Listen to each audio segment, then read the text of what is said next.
नमस्कार। हिमाचल प्रदेश के जिला सोलन में एक गांव है सुल्तानपुर। सुल्तानपुर को पहलवानों के गांव के नाम से भी जाना जाता है। इस गांव ने हिमाचल प्रदेश के कई नामी पहलवान, जिनमें मुन्नीलाल, मदन, जगदीश ठाकुर और राहुल तंवर जैसे अनेकों पहलवान इस गांव ने दिए हैं। और अब राहुल तंवर ने पूरे प्रदेश से यहां पर अंतर्राष्ट्रीय पहलवानों को तैयार करने का बीड़ा उठाया है और जल्द ही यहां पर एक अंतर्राष्ट्रीय लेवल का अखाड़ा तैयार किया जाएगा, जिसमें हिमाचल के नौजवानों को पहलवानी के राष्ट्रीय स्तर के कोचेस द्वारा ट्रेनिंग दी जाएगी। लाइव न्यूज 24 से बातचीत करते हुए राहुल तंवर जी ने क्या कहा, आइए जानते हैं। सर, मेरा नाम है अमित और मुझे जानना है कि ये जो आपने अभी प्रयास शुरू किया है, ये किस तरह से आप मतलब करना चाहते हैं आगे, मतलब रेसलर्स के लिए। हाँ अमित जी, पहले तो मेरा नमस्कार। जी सर। ये जो हमारा हिमाचल है, जो हमारे हिमाचल में प्रतिभा की कमी नहीं है जी। और मैं एक पहलवान फैमिली से बिलोंग करता हूँ। मेरे फादर साहब, मेरे चाचू वगैरह सब बहुत अच्छे रेसलर रह चुके हैं, इंडिया लेवल तक गए हैं। जी सर। और मेरे डैडी बहुत अच्छे रेसलर रहे हैं और मैंने खुद हिमाचल के लिए काफ़ी बार हिमाचल के लिए कुश्तियाँ लड़ी हैं। तो मैं चाहता हूं कि जितने भी हमारे पहलवान, जो लड़के आज की डेट में जो रेसलिंग कर रहे हैं, उनकी एक प्रतिभा जो उनके अंदर है, उसको मैं एक नेशनल लेवल पे नहीं बल्कि इंटरनेशनल लेवल पे लेके जाना चाह रहा हूं। ये मेरा प्रयास है। जी हाँ जी। तो सर, कब आपने ये सोचा कि आपको ये एकेडमी या फिर ये इस तरह से शुरू करना है आपका मिशन? सबसे बड़ी बात होती है, मैं तो शुरू से चाहता था, पर आज मैं थोड़ा सक्षम हुआ हूँ इस चीज़ को लेकर, क्योंकि पहले मेरे पास इतने सोर्स नहीं थे। तो आज मैं अपने आप को इस काबिल समझ रहा हूँ कि हाँ, मैं कुछ कर सकता हूँ उनके लिए। तो फिर मैंने ये प्रयास शुरू किया है अपने पहलवान दोस्तों के लिए। अच्छा। हाँ जी, जी। और इसके अलावा आपके अलावा और कौन सहयोगी हैं जो आपको आपका इसमें सपोर्ट कर रहे हैं? फर्स्ट तो मेरी फैमिली है और मेरे कोचेज़ हैं। हमारे जो कोच हैं जिन्होंने मुझे भी ट्रेन किया था, वो भी मेरे सहयोगी हैं इसमें। मेरे सहयोगी हैं इसमें पुनीत बरेजा जी हैं और उन्होंने वही सूत्रधार हैं इसके। उन्होंने मेरे अंदर भी ये प्रतिभा देखी, तो मैं उनका बहुत धन्यवाद करता हूँ। और वो यहाँ की प्रतिभा जितने भी यंगस्टर हैं, जो भी हमारे स्पोर्ट्स के लिए हैं, उनके लिए उनका बड़ा सहयोग रहा है इसमें। और अभी वो आगे तक लेके जाएंगे, मेरे साथ ही काम करेंगे और उन्हीं का ही मोटिवेशन रहेगा मेरे लिए। अच्छा। और और हम चाहते हैं कि हम ज़्यादातर जो नेशनल और इंटरनेशनल लेवल के जो लोग, जो कोच होते हैं, उनको हम इसमें जाके अपने पास बुलाएं और उनसे ट्रेन करवाएं यहाँ पे लड़कों को। जी। हाँ जी। और जो हमारे पहलवान, जो एक आपको पता है देवभूमि है, हिमाचल का अच्छा एटमॉस्फेयर है, अच्छे लड़के हैं, इनको प्रतिभा की कोई कमी नहीं है, पर इनको अच्छे कोच ना होने के कारण ये लोग पीछे रह जाते हैं। अच्छा, अब ये आपका इंटरेस्ट किस तरह से जागा था कुश्ती के लिए? मेरा इंटरेस्ट, मैं बचपन से ही, मैंने बताया था आपको, मैं पहलवान फैमिली से बिलोंग करता हूँ। जी।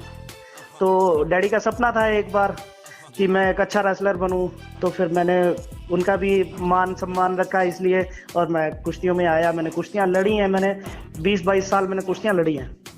अच्छा, अच्छे लेवल पे लड़ी हैं। क्या बात है सर। हाँ जी। और मतलब किस लेवल पर आप सोचते हैं कि हमारे जो आप आने वाले पहलवान हैं उनको आप तैयार करेंगे? क्या आपका मिशन ये है कि आप उनको ओलंपिक्स के लिए तैयार करें या फिर ओलंपिक्स के लिए तैयार करेंगे? यही मेरी सोच है एक।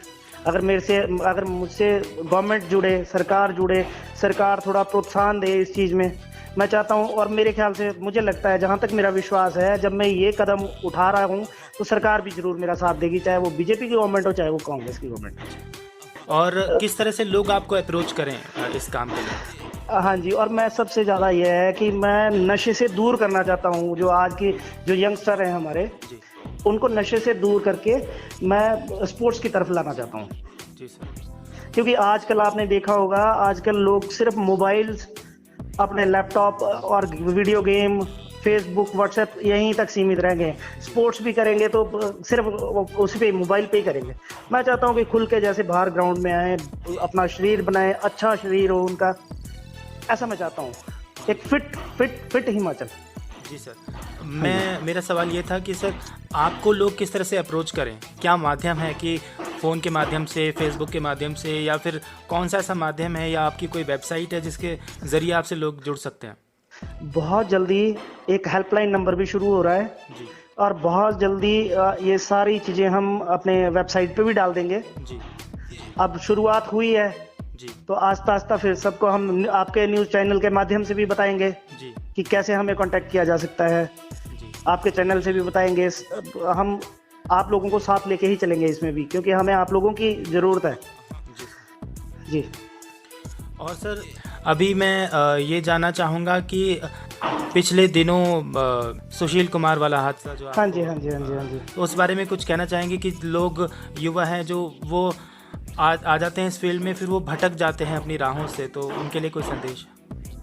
उसके लिए ये है कि जो हमारे युवा हैं अच्छी पोस्ट पे जा चुके हैं, अच्छा एक अपना नाम कमा चुके हैं, कम से कम उसकी गरिमा रखें। जी वो उनको सोचना चाहिए और उनके कोच को भी सोचना चाहिए। उनको सबको ये चीज़ सोचनी चाहिए भी हम देश के लिए कुछ इतना बड़ा हमने देश के लिए हमने गौरव प्रदान किया है और हम उसकी गरिमा रखें बस। हाँ जी। और हिमाचल का अभी भटके ना। किस तरह से आप आगे देखते हैं कि कुश्ती में किस तरह से, और आपके नए नए जो जिसको कैसे युवा जोश किस तरह से आपके साथ अभी जुड़ रहा है, इस बारे में बताएं।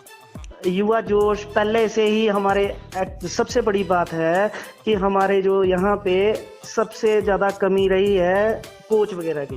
कोच सही कोच नहीं पहुँचते हैं यहाँ पे, और लड़कों में उत्साह बहुत है, पहलवानों में उत्साह बहुत है। स्पोर्ट्स में हिमाचल पीछे नहीं है, पर सही गाइडलाइन नहीं है, सही स्कोप नहीं मिलता है, सही फंडिंग नहीं आती है उनको, सही से अपना प्रोटीन नहीं खा पाते हैं, वो एक्सरसाइज नहीं कर पाते हैं क्योंकि उनके पास ट्रेनिंग करने के लिए कोई अच्छे कोचेज नहीं है। ये हिमाचल का दुर्भाग्य रहा है। ये एक सवाल है सर, अब क्योंकि आप जिसको कहते हैं कि वर्कआउट भी करते हैं, कसरत भी करते हैं, कुछ लोग शॉर्टकट तरीके अपनाते हैं और स्टेरॉइड्स लेने लग जाते हैं, तो आप मुझे बताइए क्या स्टेरॉइड्स लेना सही है या गलत है, या उनको आप थोड़ा सा प्लीज़ गाइड करें। मैं एक चीज़ उनको बोलना चाहता हूँ जो स्टेरॉइड लेते हैं, और अगर रेसलर हैं तो स्टेरॉइड की ज़रूरत ही नहीं है जी।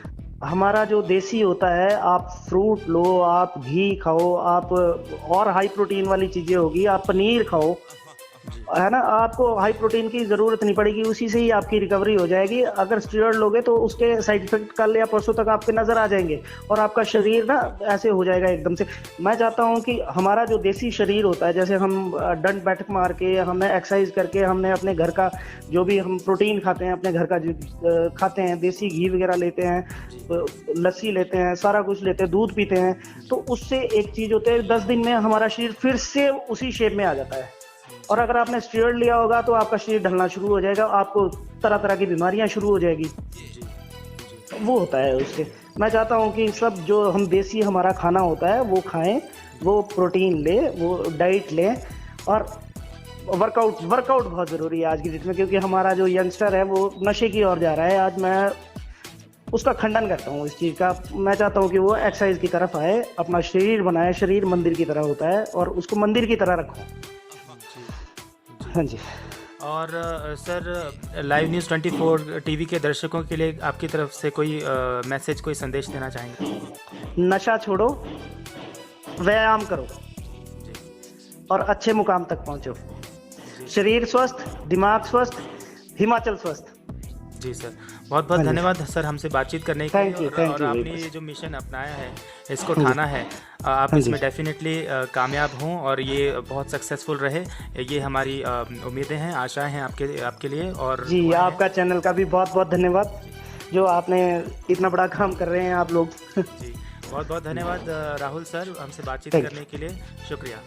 Thank you very much.